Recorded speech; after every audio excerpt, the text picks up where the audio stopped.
Hello, আসসালামু আলাইকুম। আমি পুষ্টিবিদ তনয় আছি আপনাদের সাথে। আজ আমি বলবো আপনি আপনার বাচ্চাকে কবে থেকে নুডলসটা দিতে পারবেন এবং কিভাবে দিবেন। মূলত ৮ মাস শেষে যখন আপনার বাচ্চার বয়স ৯ মাস হবে, তখন নুডলসটা দিতে পারবেন।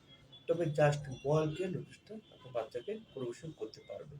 তবে বাচ্চাকে ইনস্ট্যান্ট নুডলস এসবও দিবেন না। কারণ ইনস্ট্যান্ট নুডলসে যে মশলাগুলি থাকে, টেস্টিং সল্ট থাকে এবং বিভিন্ন রকম প্রিজারভেটিভ যেমন থাকে, সেগুলো কিন্তু বাচ্চার পেটে সমস্যা হতে পারে।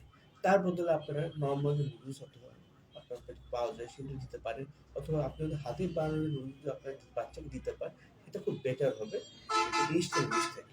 জাস্ট অবশ্যই কিছু করে অবশ্যই জাস্ট বয়েল করে দিতে হবে। মা যখন বয়েল করবে নুডলসটি, তখন টমেটোটা কুচি কুচি করে কেটে তার সাথে অ্যাড করে দিতে খাবারটা অনেক ভালো হবে। সাথে যদি আবার চিকেন দেওয়া যায়, তাহলে এই খাবারটা আরো হেলদি হবে বাচ্চার জন্য, আপনার সে আপনার অবশ্যই আপনার বাচ্চার জন্য। তবে মনে রাখবেন নুডলস একটা কমার্শিয়াল ফুডস, তাই উচিত আপনার বাচ্চাকে একটু কম অ্যাড করা। যদি পারেন হাতে বানানো নুডলস তাকে দিবেন। আর বাচ্চা অ্যাপিটাইট টেস্ট করার জন্য দিনে একবার আপনি আপনার বাচ্চাকে নুডলসটা দিতে পারবেন। আপনার বাচ্চা ভালো থাকুক, সুস্থ থাকুক। আজ এই পর্যন্তই। ধন্যবাদ।